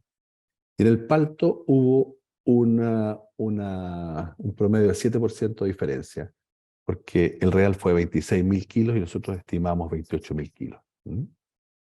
Entonces, uno puede hacer estimaciones usando este método de muestreo sistemático, o sea, tomar 20 puntos, 23 puntos, contar todos los frutos del árbol, pesar cada uno de los frutos y hacer las métricas correspondientes. Ahora lo estamos haciendo en Kiwi y vamos avanzando en eso. Ahora, es tedioso, sí, pero es súper ajustado, o sea, es muy buen método para poder estimar. Y aquí hay un bonus track de este cuadro. Este es un huerto de paltos que tiene unos caminos externos, unos caminos internos, y aquí está la sala de riego. ¿Y qué se puede inferir de esto? Que tenemos una zona grande aquí, con alta producción, y unas zonas con baja producción cercanas a los caminos. Y como la palta es un bien preciado, lamentablemente la gente se lo lleva para su casa, algunos para tomar té y otros para hacer negocio. Obviamente aquí está la caseta de riego, así que los caseteros probablemente toman un té y con pan con palta, y estos que pasan por el camino se los llevan en las mochilas y lo venden. Es complejo, es súper complejo, o sea, piensen que aquí hay un rango de 53 frutos contra 300 frutos, o 179 contra 502. O sea, es apreciable. Por tanto, cuando uno tiene estos temas, también tiene que incrementar el número de muestras. Por ejemplo, este año y la grilla no tomaba bien los sectores helados. Entonces hubo que intensificar el muestreo de los sectores helados y discriminar muy bien para poder tener un número más acorde a la realidad. Bueno, también uno puede hacer o monitorear las temperaturas mínimas y mapearlas, y ahí puede darse cuenta por dónde entra el aire más frío. Aquí, lamentablemente, el software no lo hemos cambiado. Los colores verdes son más fríos que los azules, y cuando generalmente el estándar dice que los colores azules son más fríos que los verdes, pero da lo mismo. Para el caso hay que crear los números y ustedes pueden ver cómo es el frío. O sea, estas zonas que están más cercanas a Peumo son más calientes que las zonas más cercanas a las cabras. Aquí marcó muy baja temperatura en un momento este año. Estos son del 2021, pero este año aquí marcó 6 grados bajo cero. Pero ustedes, si tienen esta información, aquí hay una grilla tremenda de sensores de temperatura. Entonces, si ustedes tienen esta información, pueden tomar medidas, cambiar las especies, o por dónde parte el ventilador 1 y dónde termina el ventilador 100. Ustedes pueden ir manejando su, su manejo de las heladas, ¿no es cierto? Bueno, también usamos para el monitoreo de plagas y enfermedades. Por ejemplo, estos son cítricos, y aquí están las áreas con chanchito blanco. Lo que tiene verde está bajo el umbral económico, lo que va cambiando el color está sobre el umbral económico. Y ahí vamos mejorando nuestro sistema de aplicación, porque si en este sector no tenemos insectos, ¿para qué aplicar? Aplicaremos aquí, o acá, o tal vez aquí, cerramos este paño acá, no sé. Pero ustedes pueden tomar decisiones mucho más certeras respecto de los planes fitosanitarios. No hay para qué hacer aplicaciones completas a los huertos si no es necesario. Y esto, ustedes, es muy simple. Tienen su sistema de monitoreo, ¿cierto? Sus puntos críticos o claves, que están todos georreferenciados, van y miran ahí. Obviamente pueden medir 5 plantas más allá, 5 plantas más acá, es lo mismo, pero anotan el punto y después se generan estos mapas. Porque antiguamente teníamos una cantidad de monitoreadores y entregaban unos números. Pero si el monitoreador andaba por aquí, el huerto estaba impecable. Pero si andaba por acá, el huerto estaba malo. Entonces, volvemos a lo mismo. ¿Qué es lo que es verdad? Bueno, esto nos acerca un poquitito más a la verdad. Esto es pulgones que hoy día se están poniendo de moda, etc. Bueno, eso es lo que les quería comentar de sensores o el sensoramiento sistemático, ¿cierto? El muestreo sistemático. Pero luego aparecieron o han estado en el tiempo los sensores proximales, que son los que explicaba Sebastián, que miden miden diferentes índices vegetacionales, ¿cierto? Que están aquí.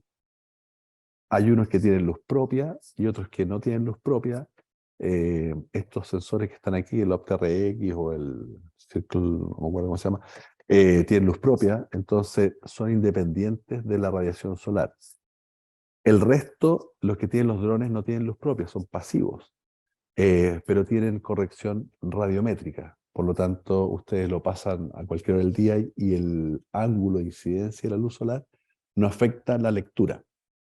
Los de aviones también y los satélites también tienen hoy día corrección radiométrica. Entonces, ustedes se van a encontrar con los sensores, con los índices vegetacionales, con una oferta, pero insospechada, enorme. Si los necesitan y necesitan saber algo, tómenlo. Pero si no, insisto, yo siempre les digo, van a tener lindas fotos pegadas en la muralla. Y la verdad es que creo que el costo es un poco alto para tener fotos. Ahora, si van a hacer gestión con estos índices, fantástico. Pero no se suban a la moda, porque la moda no siempre es buena compañera. ¿Mm? Y por otro lado están los sensores proximales de suelo.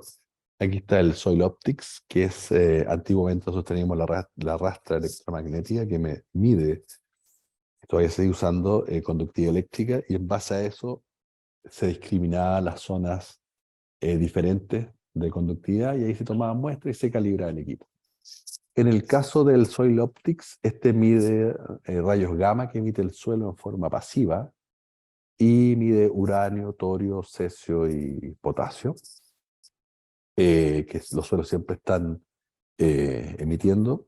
Este es un sensor geológico, es canadiense. Entonces recoge esta información y toma 700 puntos aproximadamente por hectárea, contra 1 punto que podemos tomar por hectárea si hacemos un muestreo sistemático, ¿cierto? Aquí toma 700. O sea, el otro es un muestreo, esto puede llegar a denominarse como un censo. Bueno, recoge los rayos gamma de estos 4 elementos y hace zonas homogéneas, digamos, de radiación, y luego uno toma muestras y vuelve a calibrar el equipo. Las muestras se mandan a Canadá, vienen de vuelta y uno hace o se mandan los mapas hechos. Y en base a eso uno puede hacer, ¿qué puede hacer? Medir las propiedades químicas del suelo, vale decir materia orgánica, pH, fósforo Olsen y potasio del suelo, que en el caso anterior teníamos 20 muestras en una superficie similar a esta y ahora tenemos 700 puntos de muestreo. Por tanto, el mapa es mucho más ajustado a una realidad. ¿Mm? Aquí ven estas propiedades químicas, estas son las propiedades físicas, donde mide arcilla, limo, arena, y aquí hace un índice de suelos homogéneos de manejo. ¿Ya? Lo rojo sería una zona homogénea de manejo, y la verde sería otra, y la amarilla otra. Ahora, obviamente, el diseñador de riego no va a hacer esos puntitos, me imagino, amarillos, para zonas más o menos parejas. ¿Mm? Además, se pueden hacer enmiendas de suelo, lo mismo que lo otro, pero con más puntos, con más precisión. Entonces, ustedes aquí, en esto que está acá, aquí teníamos fósforo Olsen, que tenía entre 4 y 38 partes por millón de fósforo Olsen, y uno quiere tener al menos 30 partes por millón. Entonces hay que completar, el que tiene 4, tenéis que ponerle 26 más.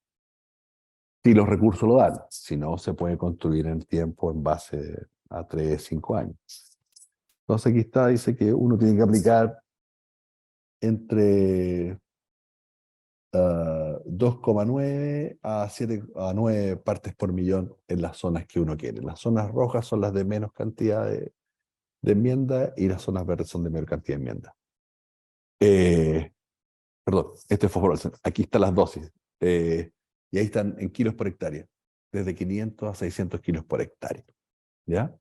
Después el potasio del suelo, están las partes por millón, y uno quiere tener 250 partes por millón, aquí hay ningún cuartel o ningún punto, las más que tienen son hasta 223, y aquí están la dosis de cloruro de potasio, en este caso, que era el compuesto más barato, hay que aplicar entre 113 y 223 kilos por hectárea. Y ahí te dice cuántas hectáreas, por ejemplo, hay 6,1 hectáreas que hay que aplicarle 113 kilos y 5 hectáreas que hay que aplicarle 223 kilos. O sea, es bastante completo el informe que se puede hacer o se puede obtener. Entonces, yo recomiendo, nosotros usamos mucho este sistema. Y esto que está acá lo encuentro fantástico porque nosotros medíamos el suelo y luego hacíamos los camellones. Y un día nos pusimos más vivarachos, entonces dijimos, a ver, ¿qué pasa con el suelo antes de hacer los camellones y qué pasa después de hacer los camellones? Entonces, muestreamos antes y después.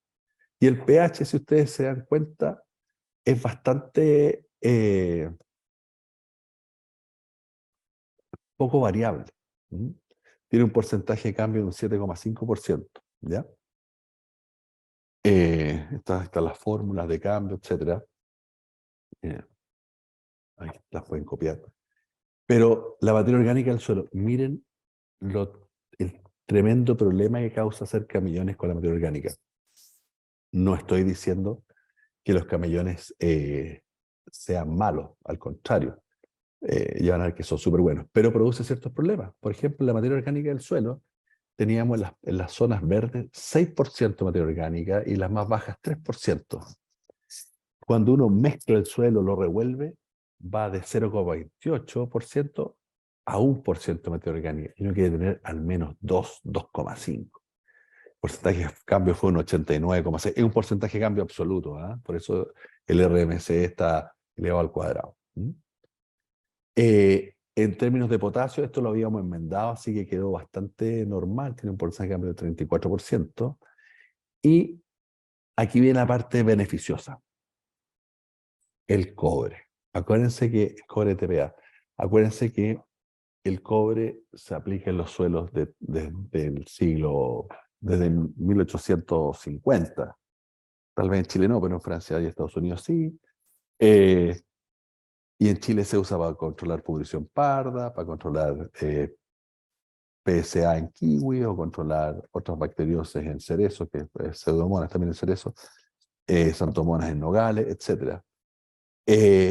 Y teníamos suelos que tenían entre 50 partes por millón hasta 200 partes por millón. O sea, tremendo. No se veían daños en los árboles, pero fíjense la cantidad de cobre que tenían estos suelos. Antes de hacer el camellón. ¿Y qué pasó después de hacer el camellón? Lo mismo que con la materia orgánica. Bajamos de 0,68 hasta 2,61 partes por millón, o 3,13. O sea, el cobre quedó revuelto dentro del camellón, que eran camellones más o menos grandotes, pero igual revuelve. Y el suelo también queda más esponjoso, queda muy rico de trabajar. Bueno, y esto lo hicimos porque hace unos años atrás queríamos conocer el uso de un herbicida, se llama Katana, ustedes lo deben conocer. Entonces, pero tiene ciertos requisitos. Entonces, teníamos que tener una SIC mayor a 10 miligramos por 100 gramos, teníamos que tener un porcentaje de arcilla en el suelo mayor a 10% y teníamos que tener materia orgánica mayor a 1,5%.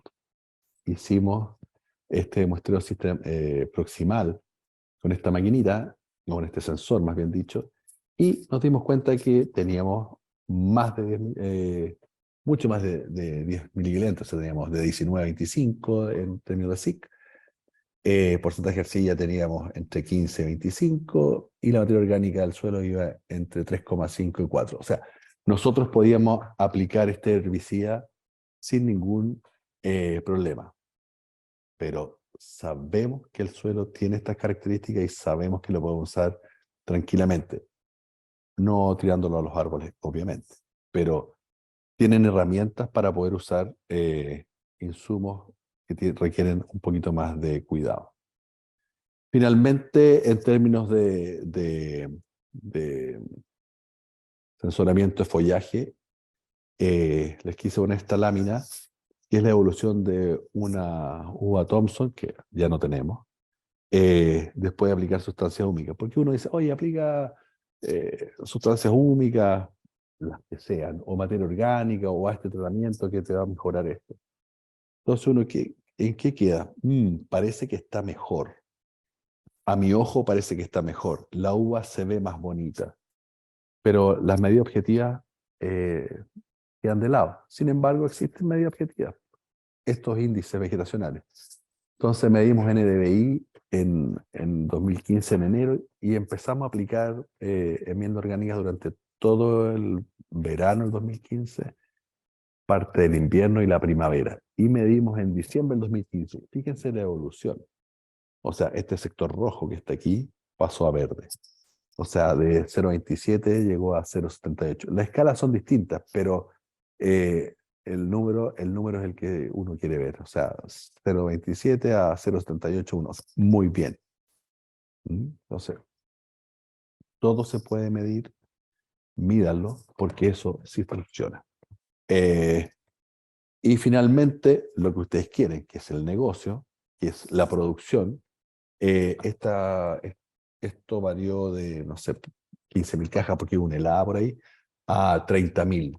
30.000 cajas en esas 10 hectáreas, o sea, casi 3.000 cajas por hectárea.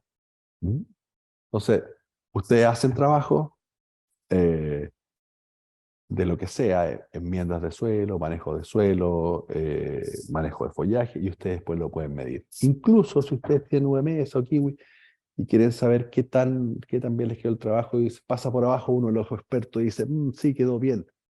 Pero eso ustedes lo pueden relacionar con un NDI o con un NRE o el índice que más les acomode. Y ahí pueden decir, mi ojo es este valor. No lo echen en saco roto, porque esa cuestión, arrancamos los parrones y no lo pude desarrollar. Pero a lo mejor usted, si tiene la posibilidad, podría hacerlo. Finalmente, las herramientas de diagnóstico y seguimiento son esenciales para implementar manejos sustentables. Lo sustentable está muy de moda y es lo que viene y es lo que hay que hacer. El suelo es parte importante de aquello, por eso nosotros trabajamos tanto con el suelo, pero no sacamos nada con hacer cosas y después no las medimos. No hay que tener miedo en incorporar nuevas tecnologías. Las tecnologías están para ayudarnos. Y respecto a eso, hace unos años atrás fue un congreso de agricultura y precisión en Estados Unidos a mostrar lo que se hacía en Chile, y uno de los oradores dijo, cuando yo termine esta charla, todo lo que le estoy mostrando va a estar obsoleto, porque la tecnología avanza a una velocidad tan rápida que lo que está hoy día es actual, ya en 10 minutos más ya no lo es. Pero aprovechemos lo que tenemos. Hoy día ustedes han visto tecnología y aprovechenla. Si están unas nuevas, unas mejores, la implementamos después, cuando bajen un poquito de precio. El manejo sitio específico es muy necesario para producir. Y sustentablemente, obviamente, porque si ustedes saben cuántos fertilizantes tienen que aplicar en este punto, es mucho mejor que tirar el boleo a todo por parejo, porque no van a ser sustentables económicamente ni ambientalmente. ¿Ah? Y esto es lo que yo les quiero comentar, que antes de incorporar nuevas tecnologías, se debe analizar para qué la quieren, qué quieren conseguir.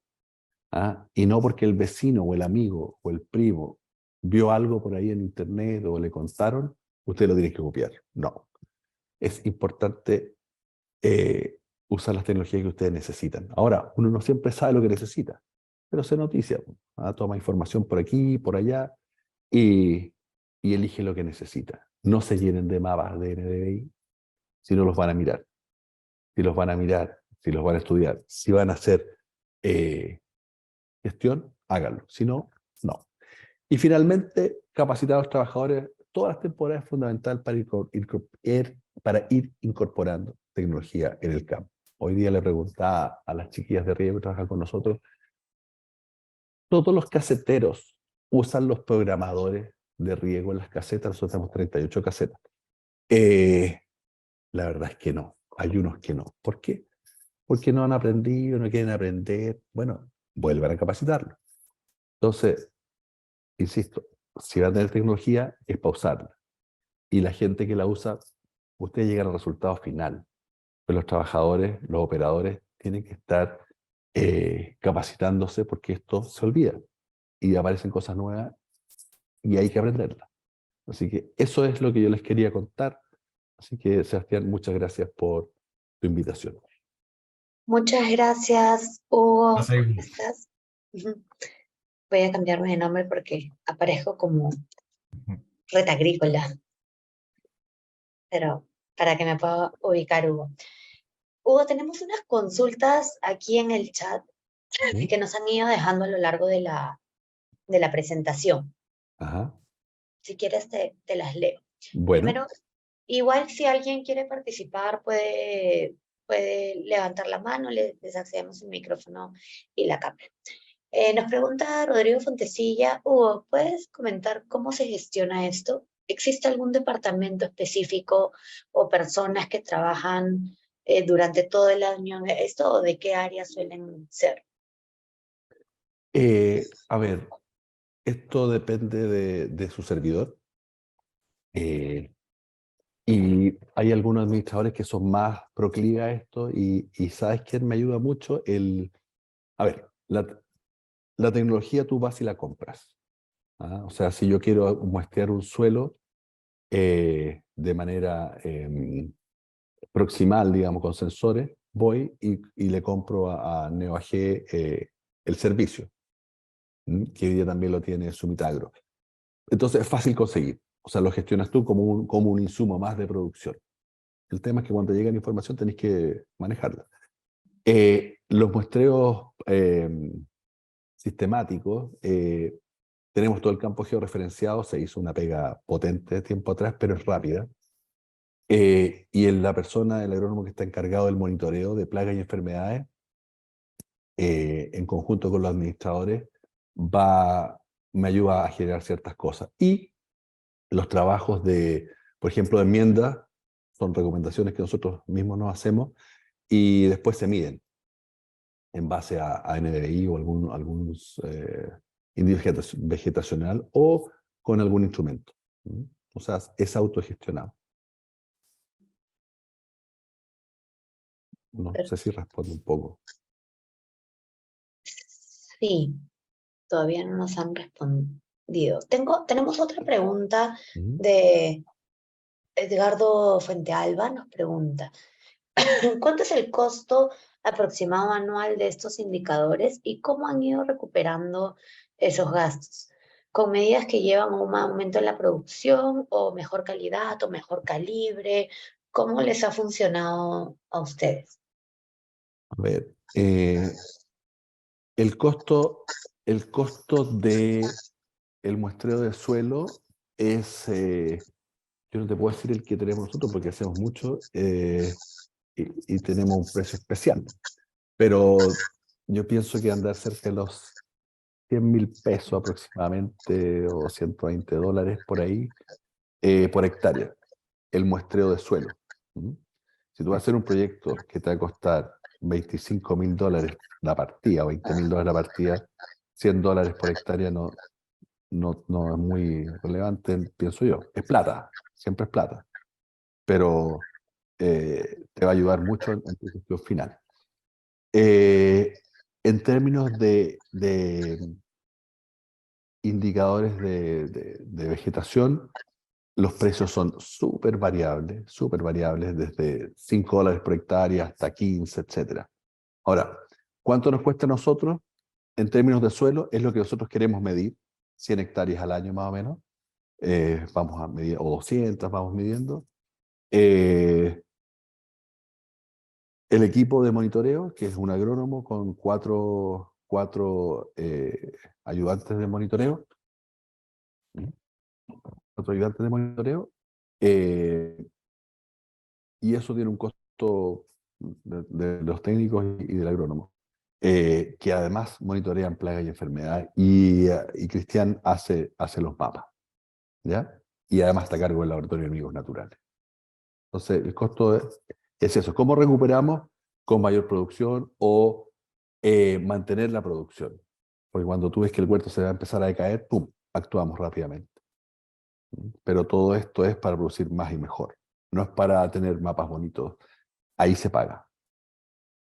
Ujú. Perfecto. Y Creo que perdona, y lo otro es economizar en el uso de los fertilizantes y aplicarlos donde tú tienes que aplicar, sitio específico. Eso es manejo sitio específico. Si aquí necesito 50 kilos y aquí necesito 100, bueno, aquí aplico 100 y aquí aplico 50. ¿Mm? muchas gracias, Hugo. Sebastián, también había una consulta por aquí sobre si tenías el dato de un ejemplo que mostraste dice los Sí, GPS de pulverizador, si los podemos dejar aquí en el chat. sí, a ver, se lo voy a dejar. Ahora, esto nosotros lo ocupamos en a ver, déjame ver. Se llama Ares Sun. Estoy intentando poner en el chat, no sé por qué no me deja. Si quieres, Pero pásamelo, yo se lo dejo. se llama Ares Sun. Ahora también esto lo tienen muchas veces las mismas empresas que tienen los tractores. Por ejemplo, nosotros también aplicamos, o sea, ocupamos tecnología con John Deere. Entonces, también hay varias. Normalmente uno se impresiona, y probablemente Google les va a decir lo mismo, de la cantidad de proveedores que hay por solución. En todo hay mucho. Entonces, nosotros efectivamente en esta compañía en Honduras teníamos 2 o 3 opciones. Y una de ellas era la de la misma John Deere, con lo cual teníamos todos los tractores comprados. Vale. Estaba leyendo en el chat, Claudia hizo una acotación. Nosotros, respecto al cobre, que a nosotros nos complica harto, nosotros hicimos un trabajo aquí en cobre para medir, no se los mostré ahora, pero para medir el contenido de cobre en el suelo y cuánto le aplicaba el hombre. Uno está aplicando aproximadamente 6 kilos de cobre metálico por hectárea, año, en kiwi. Eso es 1,8, 1,6 partes por millón por hectárea, tomando ciertas métricas. Pero el agua de riego en esta zona, y durante los últimos 10 años que tenemos mediciones, el aporte es de 60 gramos. O sea, es muy, muy poquito. Probablemente en el pasado fue poderoso por diversas razones. ¿Mm? No sé cómo irá evolucionando ahora que hay menos agua y tal vez los glaciales están soltando otras cositas. No lo sé, pero en lo concreto, en los últimos 10 años, los niveles de cobre en el agua en esta zona, medidos por nosotros, por los laboratorios que nosotros mandamos las muestras, es muy bajito, casi despreciable. ¿Mm? Perfecto. Y yo creo que con ese comentario de Claudia hemos dado por finalizado las preguntas Así que es. habían en el chat. Así que si no tienen más preguntas, o mejor dicho, este es el momento para lanzar la última. Así que si no, Sebastián, nos Sí, cuentas más yo o menos quiero, yo cómo has quiero avanzado. agradecer a Hugo, porque la verdad la presentación para mí también fue muy esclarecedora. De hecho, había tecnologías ahí que mencionó que yo no conocía. Muy, muy entretenida y bueno, y es un gusto que efectivamente se esté ocupando de eso sí, en la Rosa, que es un ejemplo, ciertamente. Y efectivamente, yo creo que estas tecnologías hoy día, yo no sé si Hugo se acuerda, pero yo creo que la primera vez que cotizamos sondas en La Rosa eran cifras astronómicas. O sea, la tecnología se ha abaratado muchísimo en estos 10 o 15 años. Así Era es. casi prohibitivo antes. No, cero posibilidad, no, no, no. O sea, no puede comprar una. No podías No, comprar una, exactamente. En cambio, hoy día ya puedes tener arriendo perfectamente por hectárea y a valores súper razonables. sí. Y lo último, ojo, cuando vayan, si quieren hacer aplicaciones con dron o qué sé yo, de los cultivos, se adaptan muy bien los cultivos bajos. En los cultivos frutales, míralo bien con papel hidrosensible y toma sus propias decisiones, ¿ah? Y sacan sus conclusiones. póngale papel al lado, fíjense el viento, etc. Es una tecnología que yo creo que se va a imponer en algún momento. Hoy día yo tengo mi opinión, por lo tanto, mídanla con papelito. Y ahí se dan cuenta qué tanto les puede servir o para cuándo les puede servir. Eso. Perfecto.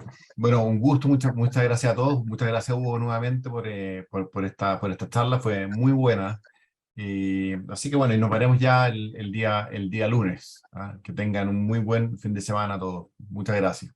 Igualmente que todos tengan un fin de Gracias por la semana. invitación. Nos vemos la próxima clase. Hasta luego. Nos vemos. Gracias. Chao, chao.